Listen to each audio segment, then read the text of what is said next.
ಬೆಳಗಾವಿ ಬಿಜೆಪಿಯಲ್ಲಿ ಸ್ಫೋಟಗೊಳ್ಳುತ್ತಾ ಭಿನ್ನ ಮತ. ಲೋಕಸಭೆ ಚುನಾವಣೆ ವೇಳೆ ಭುಗಿಲೇಳುತ್ತಾ ಅಸಮಾಧಾನ.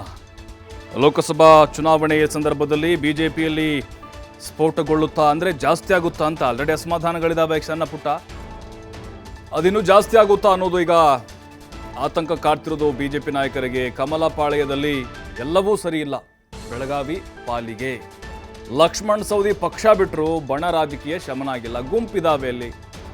ರಮೇಶ್ ಜಾರಕಿಹೊಳಿ ವರ್ಸಸ್ ಅದರ್ಸ್ ಅನ್ನುವಂತಾಗಿದೆ. ಕತ್ತಿ ಇದ್ರು, ಕತ್ತಿ ಆ್ಯಂಡ್ ಸೌದಿ ಬಣ ಇತ್ತು. ಅಣ್ಣಾ ಸಾಹೇಬ್ ಜೊಲ್ಲೆ ಅದರಲ್ಲೇ ಗುರುಸ್ಕೊಂಡಿದ್ರು. ಇರಣ ಕಡಾಡಿ, ಅಭಯ್ ಪಾಟೀಲ್, ಮಹಂತೇಶ್, ಕೌಟಿಗಿಮಠ ಇವ್ರದ್ದು ವಲಸಿಗರದು ಒಂದು ಟೀಮ್ ಇತ್ತು.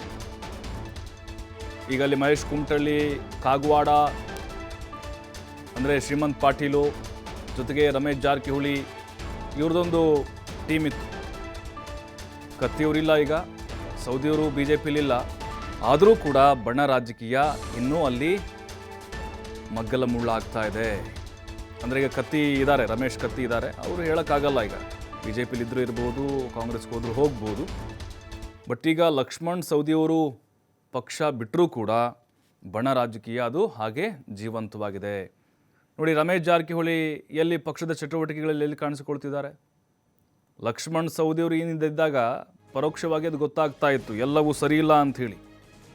ಆದರೆ ಈಗ ಅದು ಮತ್ತೆ ಮುಂದುವರೆದಿದೆ.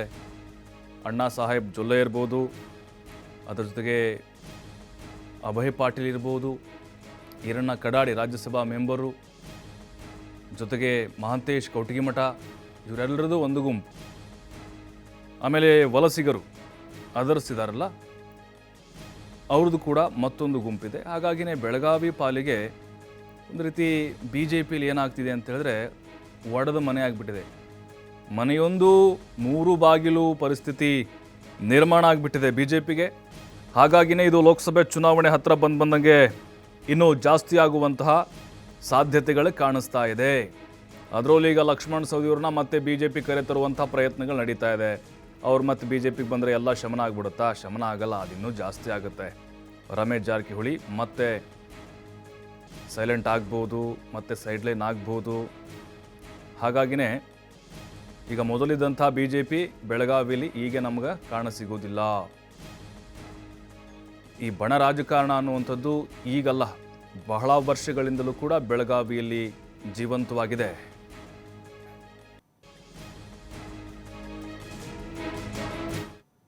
ರಾಜಕಾರಣ ಇಲ್ಲ ಅಂತ ನನ್ನ ವಿಚಾರ. ಆದ್ರೆ ಒಂದು ಪಾರ್ಟ್ ಹೀಗೂ ಇರ್ತೈತಿ, ನಮ್ಮ ಮನೆಯಲ್ಲೇನ ಹೆಂಡತಿ ಗಂಡ ಅಣ್ಣ ತಮ್ಮದಿರ ಸ್ವಲ್ಪ ವೈಚಾರಿಕ ವ್ಯತ್ಯಾಸಗಳು ಇರ್ತಾವೆ. ಆದ್ರೆ ಮನೆ ಒಂದೇ ಇರ್ತೈತಿ. ಮನೆ ಉಳಿಸೋದಿರ್ತೈತಿ, ಮನೆಗೆ ಬೆಳೆಸೋದಿರ್ತೈತಿ. ಹಂಗೆ ಬಿ ಜೆ ಪಿಯಲ್ಲೂ ಸ್ವಲ್ಪ ವೈಚಾರಿಕ ವ್ಯತ್ಯಾಸ ಇರ್ಬೋದು, ಏನೋ ಸಣ್ಣ ಪುಟ್ಟ ಇರ್ಬೋದು. ಆದ್ರೆ ನಾವೆಲ್ಲರೂ ಒಂದಾಗಿ ಒಕ್ಕಟ್ಟಾಗಿ ಬಿ ಜೆ ಪಿ ಗೆಲ್ಸೋದು ಗುರಿ ಇಟ್ಕೊಂಡು ಕೆಲಸ ಮಾಡ್ತಾ ಇದ್ದೇವೆ ಅಂತ ವಿಶ್ವಾಸದಿಂದ ನಾ ಹೇಳ್ಬೋದು. ಬಣ ರಾಜಕಾರಣಿ ಅಂತಲ್ಲ, ಯಾಕಂದ್ರೆ ಮತ್ತು ಕಡಾಡಿ ಅವ್ರಿಗೆ ಧಾರವಾಡಕ್ಕೆ ಹಾಕಿದ್ದಾರೆ, ನನಗೆ ಬೆಳಗಾವಿ ಲೋಕಸಭೆಯಲ್ಲಿ ಇಟ್ಟಿದ್ದಾರೆ. ನಮ್ಮಲ್ಲಿ ಪಾರ್ಟಿಯಲ್ಲಿ ಒಂದು ಸಿಸ್ಟಮ್ ಇದೆ, ಪ್ರತಿಯೊಬ್ಬರಿಗೆ ಒಳ್ಳೆಯ ಕಾರ್ಯಕರ್ತರ ದುಡಿಯೋಂಥ ಸಮಯ ಕೊಡೋಂಥ ಬಿ ಜೆ ಪಿಯಲ್ಲಿ ಏನಾರು ಅವ್ರದ್ದೊಂದು ಕೊಡುಗೆ ಇದ್ದೀನಿ, ಅವ್ರಿಗೆ ಪ್ರತಿಯೊಬ್ಬರಿಗೂ ಒಂದು ಜವಾಬ್ದಾರಿ ಕೊಟ್ಟು ಅವ್ರಿಗೆ ಕೆಲಸಕ್ಕೆ ಹಚ್ಚುವಂಥ ಪದ್ಧತಿ ಬಿ ಜೆ ಪಿಯಲ್ಲಿದೆ. ಸಂಘ ಪರಿವಾರದ ಆಚಾರ ವಿಚಾರ ಮತ್ತು ಆದರ್ಶ ತಗೊಂಡು ನಾವು ಕೆಲಸ ಮಾಡ್ತಾ ಇರ್ತೀವಿ. ನಮ್ಮಲ್ಲಿ ಆ ಪದ್ಧತಿ ಮುಖಾಂತರ ಎಲ್ಲರಿಗೂ ಕೂಡ ಕೆಲಸ ಕೊಡ್ತಾರೆ. ಯಾರಿಗೆ ಎಲ್ಲಿ ಕೊಡ್ತಾರೆ ಅಂತ ಗೊತ್ತಾಗೋದಿಲ್ಲ. ಅದಕ್ಕೆ ಅದೇನು ಬಣ ರಾಜಕಾರಣಿ ಕಾರಣ ಅಲ್ಲ, ಇಲ್ಲರೆ ಮತ್ತೇನು ಅವ್ರಿಗೆ ಈ ಕಡೆ ಕಳಿಸೋದು ಆ ಥರ ಇರೋದಿಲ್ಲ. ಒಂದು ಉದಾಹರಣೆ ಹೇಳ್ತೇನೆ. ನಮ್ಮ ರವಿ ಪಾಟೀಲ್ ಅವರ ಬೆಳಗಾವಿ ಉತ್ತರದಾಗ ಬಿ ಜೆ ಪಿಗೆ ಅಭ್ಯರ್ಥಿ ಇದ್ದರು MLA ಎಲೆಕ್ಷನಲ್ಲಿ. ಅದಕ್ಕಿಂತ ಮುಂಚೆ ಅವ್ರಿಗೆ ಅಗ್ನಿ ಸಂಚಾಲಕ ಅಂತ ಜವಾಬ್ದಾರಿ ಕೊಟ್ಟಿದ್ದರು. ಆದರೆ ಅವರು ಉತ್ತರದ ಕ್ಯಾಂಡಿಡೇಟ್ ಆದರು. ಅದಕ್ಕೆ ಬಿ ಜೆ ಪಿಯಲ್ಲಿ ನಾವು ಏನೂ ಪ್ರೆಡಿಕ್ಟ್ ಮಾಡೋಕ್ಕೆ ಸಾಧ್ಯ ಇಲ್ಲ. ನಮ್ಮ ಹಿರಿಯರು ಯಾವಾಗ ಏನು ತೀರ್ಮಾನ ತೆಗಿತಾರೋ ಅದು ಆ ಪ್ರಕಾರ ನಾವು ನಡ್ಕೊಳ್ಳೋಂಥ ಕೆಲಸ ನಾವು ಮಾಡ್ತೀವಿ. ಮತ್ತಷ್ಟು ಮಾಹಿತಿ ಶ್ರೀಧರ್ ನೀಡ್ತಾರೆ ನೇರ ಸಂಪರ್ಕದಲ್ಲಿ. ಶ್ರೀಧರ್, ಈಗ ಕತ್ತಿಯವರಿದ್ದಾಗಲೂ ಕೂಡ ಅದೇ ರೀತಿ ಬಿ ಜೆ ಪಿ ಪರಿಸ್ಥಿತಿ, ಜೊತೆಗೆ ಸೌದಿ ಇದ್ದಾಗಲೂ ಕೂಡ ಹಾಗೆ ಇತ್ತು. ಈಗ ಸೌದಿ ಇಲ್ಲ ಅಂದರೂ ಕೂಡ ಬಣ ರಾಜಕಾರಣ ಮುಂದುವರೆದಿದೆ. ಅಂದರೆ ಇದು ವ್ಯಕ್ತಿಗಳು ಪಕ್ಷದಲ್ಲಿ ಇಲ್ಲದೇ ಇದ್ದರೂ ಕೂಡ ಅವ್ರ ಬೆಂಬಲಿಗರು ಅಥವಾ ಅವ್ರ ಆಪ್ತರು ಹಾಗೆ ಮುಂದುವರ್ಸ್ಕೊಂಡು ಹೋಗ್ತಾ ಇದ್ದಾರೆ. ಇದು ಯಾವ ರೀತಿ ಎಫೆಕ್ಟ್ ಕೊಡ್ಬೋದು ಹಾಗಾದ್ರೆ ನಿಜವಾಗ್ಲೂ ಬಿ ಜೆ ಪಿಗೆ ಅಂತ? ಪ್ರಭು, ಲೋಕಸಭೆ ಚುನಾವಣೆ ಸಮೀಪಿಸ್ತಾ ಇದೆ. ಇನ್ನೂ ಕೂಡ ಬಿಜೆಪಿಯಲ್ಲಿ ಒಮ್ಮತ ಮೂಡಿ ಬರ್ತಾ ಇಲ್ಲ. ಬೆಳಗಾವಿ ಜಿಲ್ಲಾ ಬಿಜೆಪಿಯಲ್ಲಿ ಭಿನ್ನ ಮತ ಏನಿದೆ ಅದು ಆಂತರಿಕವಾಗಿ ಕೊತ ಕುದೀತಾ ಇದೆ ಅಂತ ಹೇಳ್ಬೋದು. ಯಾಕಂದ್ರೆ ಬಿಜೆಪಿಯಲ್ಲಿ ಹಿಂದೆ ಇದ್ದಂತ ಬಣ ರಾಜಕಾರಣ ಇದೆ, ಅದೇ ಬಣ ರಾಜಕಾರಣ ಮುಂದುವರೆದಿದೆ. ಉಮೇಶ್ ಕತ್ತಿ ಅಕಾಲಿಕವಾಗಿ ನಿಧನ ಹೊಂದಿದ್ದಾಯ್ತು. ಈಗ ಲಕ್ಷ್ಮಣ್ ಸವದಿ ಬಿಜೆಪಿ ತೊರೆದು ಕಾಂಗ್ರೆಸ್ ಹೋಗಿದ್ದು ಆಯ್ತು.